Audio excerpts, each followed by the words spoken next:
नमस्कार, किसान समाचार में आपका स्वागत है। मैं हूं रेशमा आपके साथ। आइए नजर डालते हैं इस वक्त की हेडलाइंस पर। प्रधानमंत्री मोदी ने शनिवार को गोवा G20 बैठक में हरित विकास और एनर्जी ट्रांजिशन के क्षेत्र में भारत के प्रयास को किया साझा।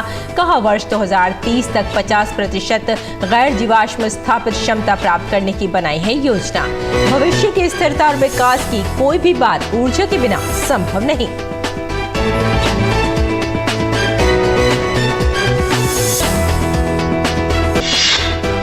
केंद्रीय जल शक्ति मंत्री गजेंद्र सिंह शेखावत ने ग्रामीण वॉश पार्टनर्स फोरम के 2 दिवसीय राष्ट्रीय सम्मेलन के समापन के अवसर पर आपदा प्रबंधन योजना के लिए नियमावली की जारी। जल स्वच्छता और सेवाओं की आपदा संवेदनशील को बढ़ावा देना है योजना का उद्देश्य।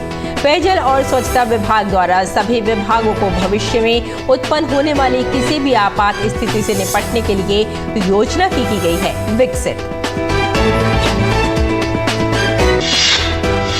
उत्तर प्रदेश में शनिवार को चलाया गया वृक्षारोपण महाअभियान 2023। एक दिन में रोपे गए 30 करोड़ से अधिक पौधे।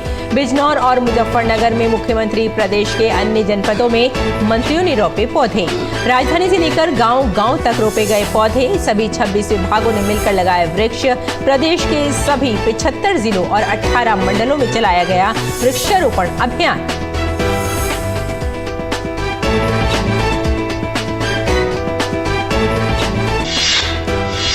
तमिलनाडु, पंजाब और महाराष्ट्र के कई हिस्सों में लगातार बारिश का कहर जारी। गुजरात के जूनागढ़ में भारी बारिश के कारण कई इलाकों में भरा पानी।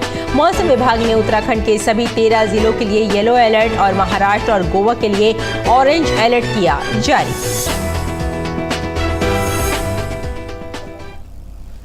और अब समाचारों पर विस्तार से नजर डालते हैं। प्रधानमंत्री नरेंद्र मोदी ने शनिवार को वीडियो संदेश के माध्यम से गोवा में आयोजित G20 ऊर्जा मंत्रियों की बैठक को संबोधित किया।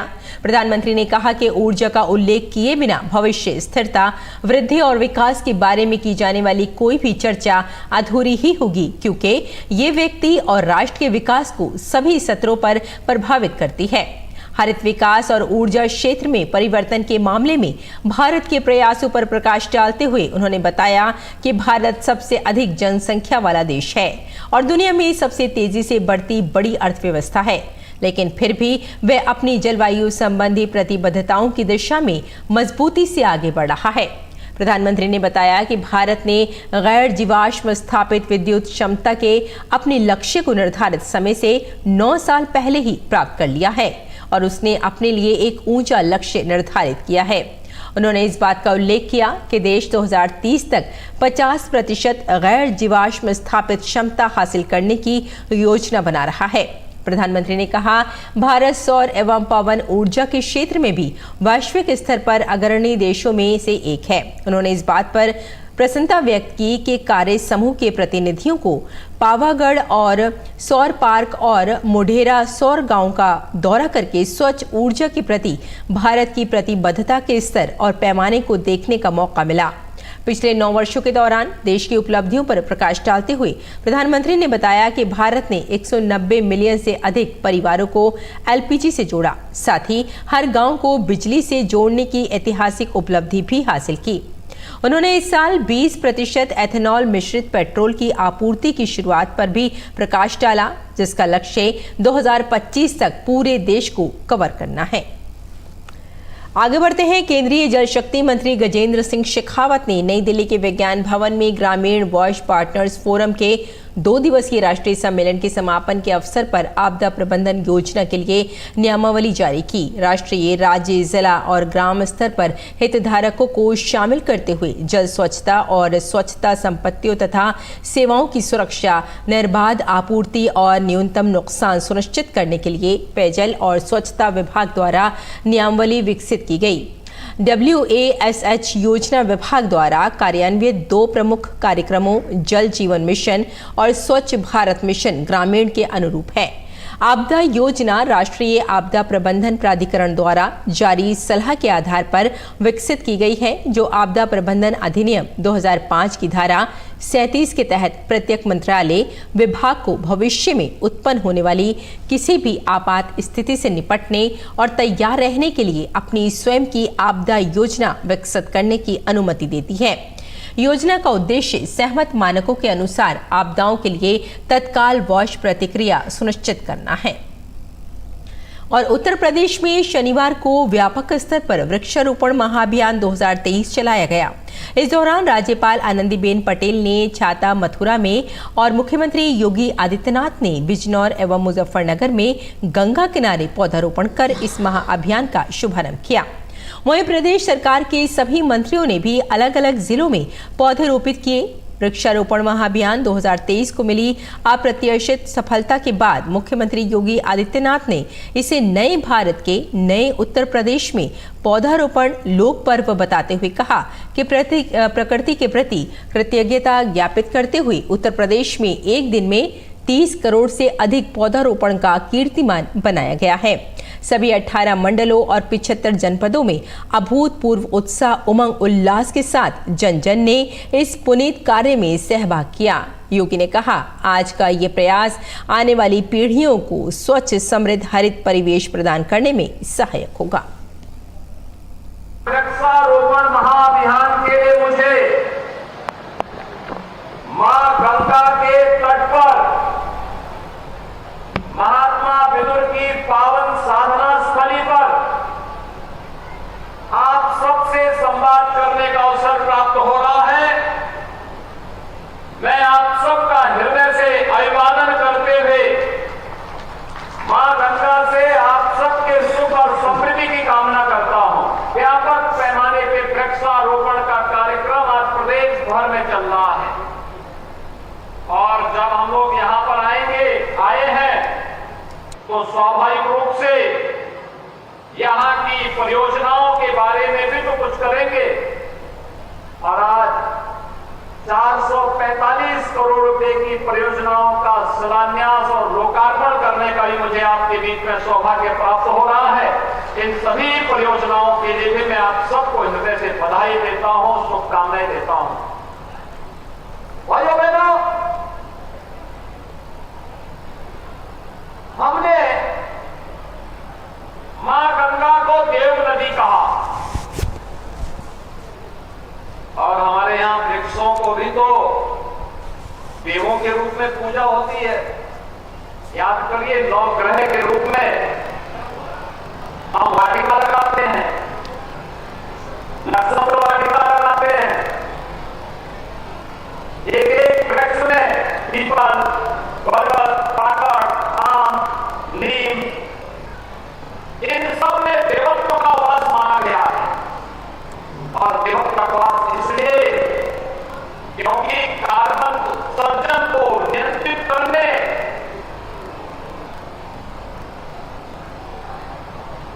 कार्बन डाइऑक्साइड को नियंत्रित करने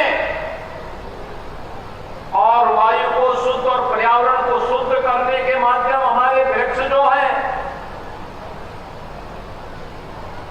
याद करना कि हमारे वृक्ष न केवल जल संरक्षण का कार्य करते हैं,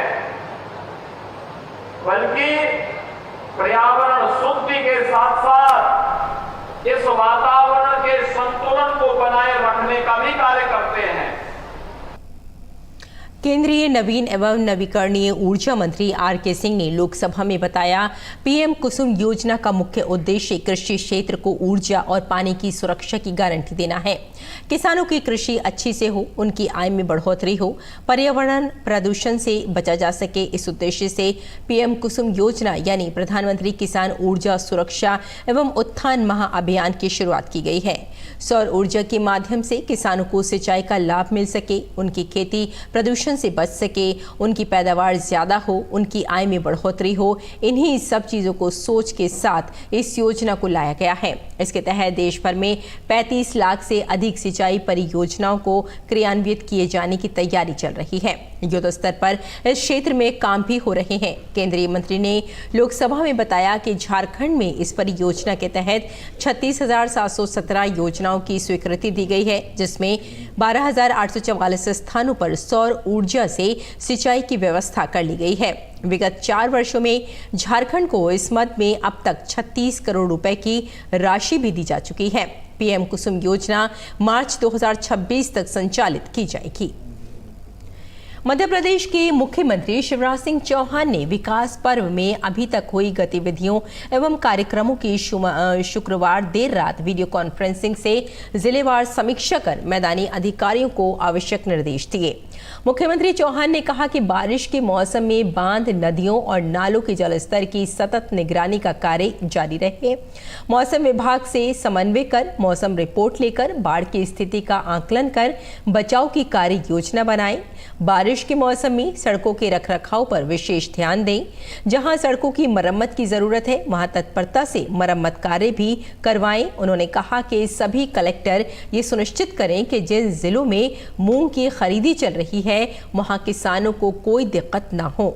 मूंग खरीदी कार्य को पूरी गंभीरता से लिया जाए। इस कार्य में किसी भी प्रकार का गतिरोध ना हो। गौरतलब है कि प्रदेश के 32 जिलों में मूंग एवं उड़द की उपार्जन का कार्य प्रगति पर है। किसानों को समय पर राशि का भुगतान किया जा रहा है।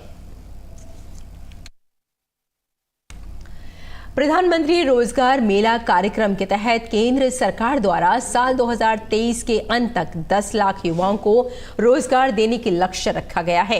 भारत सरकार की इस पहल से ग्रामीण भारत की युवा प्रतिभाओं को जॉब के अवसर मिलने के साथ देश में नया मानव संसाधन तैयार करने जैसे मुद्दों पर हमारे संवाददाता ओपी यादव ने बात की केंद्रीय मंत्री राव इंद्रजीत सिंह से।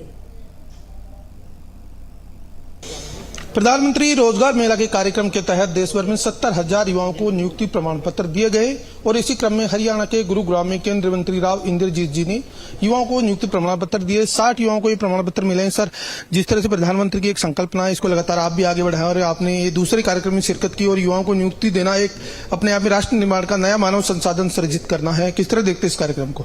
ये 7वां प्रधानमंत्री की मार्फत रोजगार मेला लगवाया गया है और कुल मिलाकर के इस साल के आखिर तक हम ये उम्मीद करते हैं कि 10 लाख के करीब रोजगार बच्चों को मिल जाए देश भर में। और ये केवल सेंट्रल गवर्नमेंट की बात है, इसके अलावा जो स्टेट्स देती हैं वो दूसरी बात है। उसके अंदर एडिशन हो जाएगी, जो स्टेट के अंदर लोगों को नौकरी मिलेगी।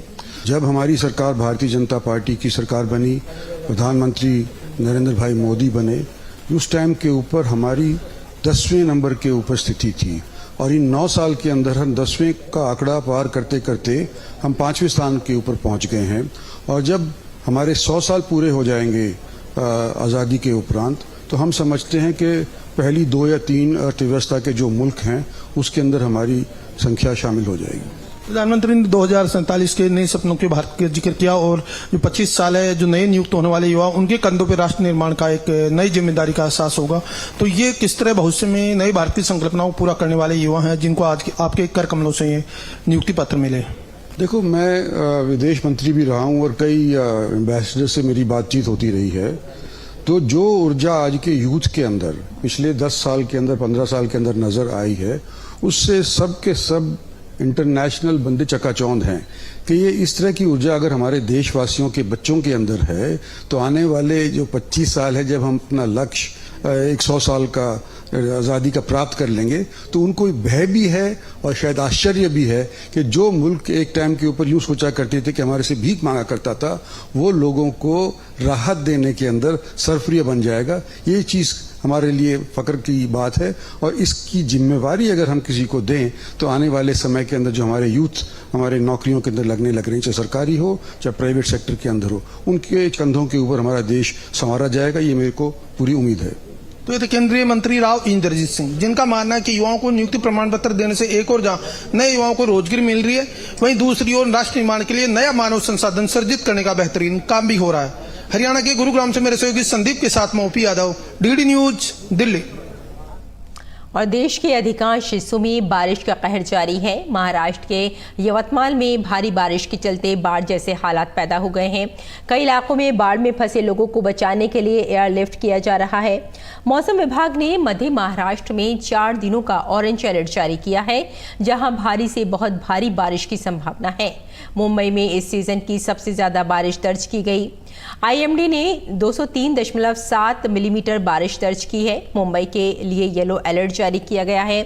लगातार बारिश के कारण मुंबई के कुछ हिस्सों में पानी भर गया है। जहां तक सड़क और यातायात का सवाल है, मुंबई में कुल मिलाकर स्थिति सामान्य है।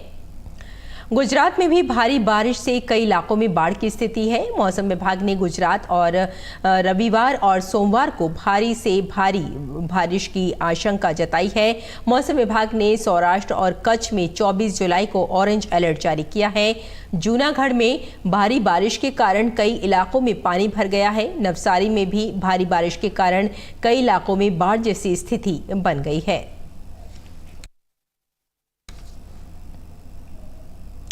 असम में बाढ़ की स्थिति में सुधार हुआ है। बाढ़ में प्रभावित लोगों में भी कमी आई है। हालांकि अभी डुबरी में ब्रह्मपुत्र नदी खतरे के स्तर से ऊपर बह रही है। राज्य के 4 जिले अभी बाढ़ के पानी में डूबे हुए हैं। बाढ़ में फसलों को भी नुकसान हुआ है। मौसम विभाग ने आज राज्य के कुछ जिलों में भारी बारिश की संभावना जताई है। प्रधानमंत्री रोजगार मेला कार्यक्रम के तहत देश भर में रोजगार मेलों का आयोजन हो रहा है। इसी क्रम में हरियाणा के गुरुग्राम में आयोजित रोजगार मेले में कृषि, पशुपालन व डेयरी विभाग के अलावा अन्य विभागों के युवाओं को रोजगार प्रमाण पत्र वितरित किए गए। नियुक्ति पाने वाले कुछ चयनित युवाओं से बात की हमारे संवाददाता ओपी यादव ने। रोजगार मेले के तहत देश के युवाओं को न केवल नियुक्ति प्रमाण पत्र दिए जा रहे हैं, बल्कि नए राष्ट्र सृजन के लिए मानव संसाधन भी तैयार किया जा रहा है। अभी हम गुरुग्राम में मौजूद है। कई युवाओं ने नियुक्ति पत्र लिए हैं, जिनके चेहरे की खुशी बता रही है कि नए भारत के निर्माण में वो समर्पित भाव से कार्य करेंगे। आइए बात करते हैं युवाओं से। सबसे पहले नारी शक्ति। मुझे बहुत अच्छा लग रहा है। मैं अपने लिए, अपनी फैमिली के लिए एक प्राउड मोमेंट क्रिएट करूंगी आगे फ्यूचर में। आप क्या कहेंगे?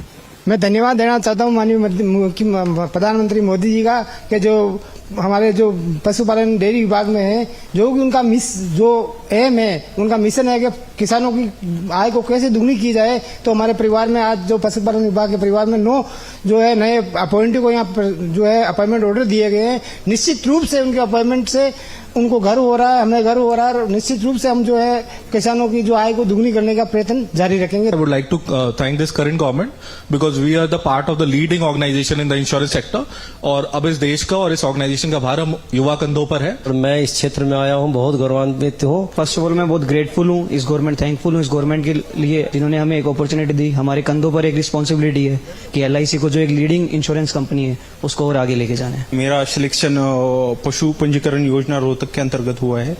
एक बड़ी अच्छी बात और सम्मान की बात आज लग रही है। 2 साल के बाद आज ज्वाइनिंग लेटर मिला है। मैं पशु पंजीकरण योजना रोहतक से, मेरे और मेरे परिवार के लिए बहुत ही सम्माननीय बात है। मैं PM सर को थैंक यू करना चाहूंगा इस अपॉर्चुनिटी के लिए कि हमें अपॉर्चुनिटी दी। जो IRDAI का मिशन है 2047 तक इंश्योरेंस का पेनिट्रेशन ऑल ओवर इंडिया करना है। हमारा जो रोल मॉडल है वो यही है कि हम भी रोजगार पैदा करें। इसी तरीके से काम करेंगे। बहुत मोटिवेटेड फील हुआ। We have reached like somewhere, ऐसा लगा हमको फाइनली के मेहनत करने के बाद वी हैव गॉट समथिंग। सब बहुत अच्छा लग रहा है। बहुत खुशी हो रही है कि अपनी journey as a officer start करने को मिला है। इतनी बड़ी ऑर्गेनाइजेशन के साथ अपना करियर स्टार्ट कर रहे हैं। मैं सबको थैंक करना चाहूंगी सर, मुझे ये मौका मिला ताकि मैं किसानों की मदद करके उनकी जो धन की उपलब्धि है उनको डबल कर सकूं, उन्हें बता सकूं कि अच्छे किस्म के ब्रीडर रखे ताकि उन्हें ज्यादा फायदा हो सके। निश्चित तौर पर आपने देखा जिस तरह से यहाँ नियुक्तियों का दौर चला, उसमें न केवल बैंकों और फाइनेंशियल सेक्टर के लोग जुड़े हैं, बल्कि कृषि क्षेत्र से जुड़े हुए, पशुपालन से भी जुड़े हुए लोगों को मौका मिला है। तो न केवल ये राष्ट्र निर्माण में अपना योगदान देंगे, बल्कि किसानों की आमदनी को दोगुना करने के साथ साथ भारत को अग्रणी राष्ट्र बनाने में महत्वपूर्ण भूमिका भी निभाएंगे। मेरे सहयोगी कैमरामैन संदीप के साथ में OP Yadav, DD news, Gurugram. और एक बार फिर अगर मौसम की बात करें तो हिमाचल प्रदेश में बारिश को लेकर मौसम विभाग के उप निदेशक बोईलाल ने जानकारी दी। उन्होंने बताया कि पिछले 24 घंटों में हिमाचल प्रदेश के अधिकतम हिस्सों में बारिश हुई है। अगले 24 घंटों के लिए प्रदेश में ऑरेंज अलर्ट जारी किया गया है।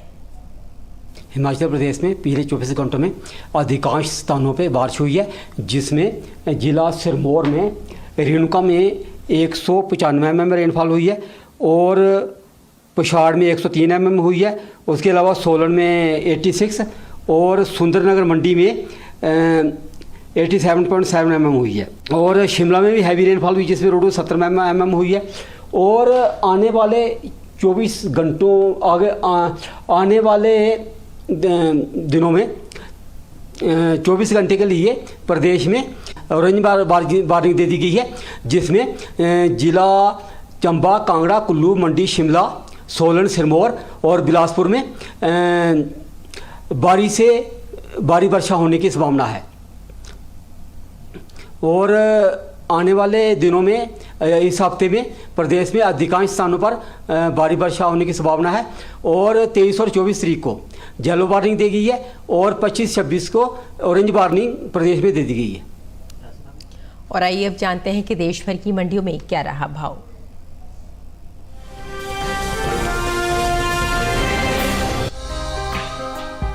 कृषि उपज मंडियों में इन दिनों गेहूं की आवक खासी ज्यादा बनी हुई है।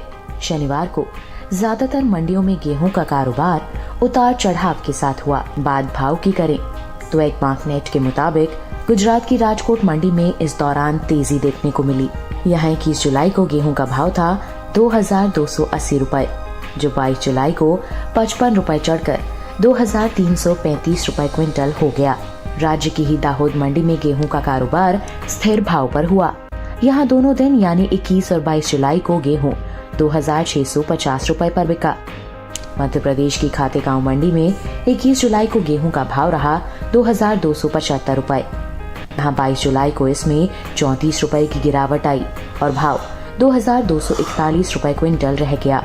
उत्तर प्रदेश की लखीमपुर मंडी में 21 जुलाई को गेहूं का भाव रहा 2,240 रुपए, जो कि 22 जुलाई को 10 रुपए बढ़कर 2,250 रुपए हो गया। गेहूं की उपज की बात करें तो इस साल देश में घरेलू स्तर पर गेहूं की पैदावार रिकॉर्ड स्तर पर जा सकती है, जिसका असर गेहूं के बाजार भाव पर पड़ सकता है। कृषि मंत्रालय की ओर से जारी तीसरे अग्रिम अनुमान के मुताबिक साल 2022-23 के दौरान देश में गेहूं की उपज 1,127.43 लाख टन अनुमानित है, जो पिछले साल के उत्पादन की तुलना में 50.01 लाख टन अधिक है। जबकि बीते साल इस दौरान देश में गेहूं की पैदावार 1,077.42 लाख टन रही थी।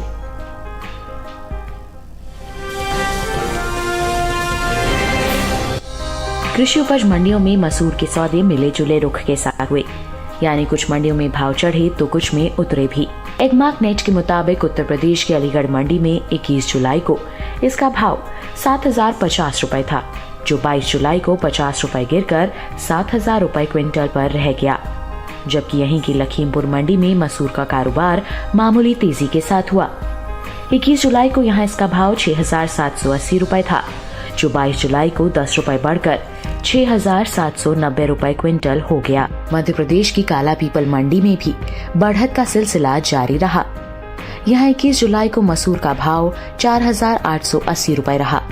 22 जुलाई को इसमें 630 रुपए की भारी बढ़त आई और भाव 5,510 रुपए प्रति क्विंटल पर पहुंच गया। जबकि महाराष्ट्र की पुणे मंडी में 21 जुलाई को मसूर का कारोबार 6,900 रुपए पर हुआ, जो कि 22 जुलाई को 250 रुपए चढ़कर 7,150 रुपए पर हो गया। दूसरी ओर घरेलू स्तर पर इस साल मसूर की रिकॉर्ड पैदावार हो सकती है। कृषि मंत्रालय की ओर से जारी तीसरे अग्रिम अनुमान के मुताबिक साल 2022-23 के दौरान मसूर की उपज 15,80,000 टन रहेगी, जबकि साल 2021-22 में यह आंकड़ा 12,69,000 टन रहा था। यानी इस बार मसूर की उपज में 3,11,000 टन की बढ़ोतरी का अनुमान है। बात दलहन की पैदावार की करें तो घरेलू स्तर पर इस साल कुल दलहन की भी रिकॉर्ड पैदावार का अनुमान जताया गया है। कृषि मंत्रालय के तीसरे अग्रिम अनुमान के मुताबिक देश में साल 2022-23 के दौरान कुल दलहन की पैदावार 275,04,000 टन होने की उम्मीद है, जो पिछले साल के 273,02,000 टन की तुलना में 2.02 लाख टन अधिक है।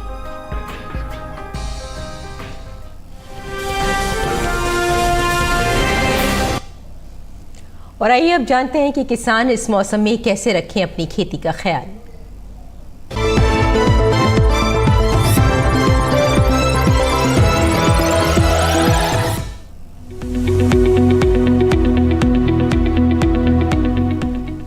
बिहार में धान की नर्सरी तैयार करें। धान के खेत से खरपतवार निकालें। किसान जूट के खेत से जल निकासी का प्रबंध कर सकते हैं। वहीं मक्के की बुआई कर लें। इस समय लौकी की बुआई करें। साथ ही भिंडी की बुआई के लिए समय उपयुक्त है। यहाँ खीरे की बुआई करते रहें। बिहार में कद्दू भी बोएं। इसके अलावा ज्वार की बुआई कर सकते हैं। किसान बाजरे की भी बुआई कर लें। इसके साथ ही लोबिया की बुआई कर लें। यहाँ आम की रोपाई करते रहें। आम के बागों में जरूरी उर्वरक डालें। इसी तरह लीची की रोपाई के लिए समय उचित है। लीची के बागों में जरूरी उर्वरकों का इस्तेमाल कर लें। झारखंड में मूंगफली की बुआई कर लें। किसान अरहर की खेती के लिए खेत तैयार कर सकते हैं। अरहर के खेत से जल निकासी का प्रबंध कर लें किसान। यही मक्के की बुआई के लिए खेत तैयार करें। मक्के में कीट लगने की संभावना बनी हुई है। ऐसे में मक्के में कीटों से बचाव के लिए कृषि विशेषज्ञों की सलाह से कीटनाशकों का छिड़काव करें। वहीं किसान मूली की नर्सरी तैयार करते रहें। झारखंड में हल्दी की रोपाई का समय उपयुक्त है। इसके अलावा टमाटर की रोपाई की जा सकती है। साथ ही आलू की नर्सरी तैयार कर लें। अभी धान में कीटों से बचाव के लिए कृषि विशेषज्ञों की सलाह से कीटनाशक छिड़कें।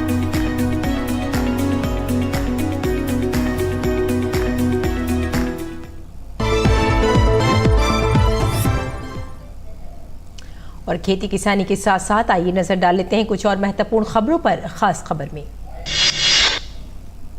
केंद्रीय गृह मंत्री अमित शाह ने छत्तीसगढ़ के दौरे के दौरान रायपुर में भाजपा कार्यकर्ताओं से मुलाकात की। गृह मंत्री अमित शाह छत्तीसगढ़ दौरे पर विधानसभा चुनाव की रणनीतियों पर चर्चा कर रहे हैं। केंद्रीय मंत्री नरेंद्र सिंह तोमर ने राजस्थान में बिगड़ती कानून व्यवस्था पर सवाल उठाए हैं।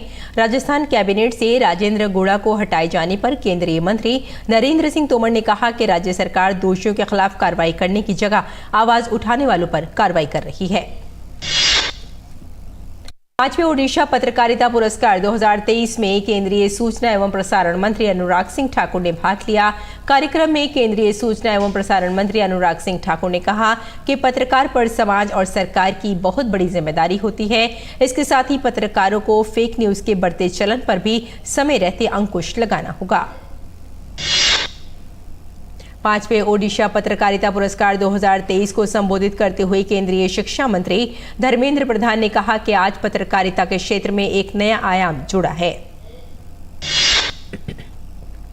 आंध्र प्रदेश के वाईएसआर जिले के चिन्नाओरम पाडू में एक बस और लॉरी की टक्कर हो गई। इस सड़क हादसे में 6 लोगों की मौत हो गई, जबकि 20 से अधिक यात्री गंभीर रूप से जख्मी हो गए।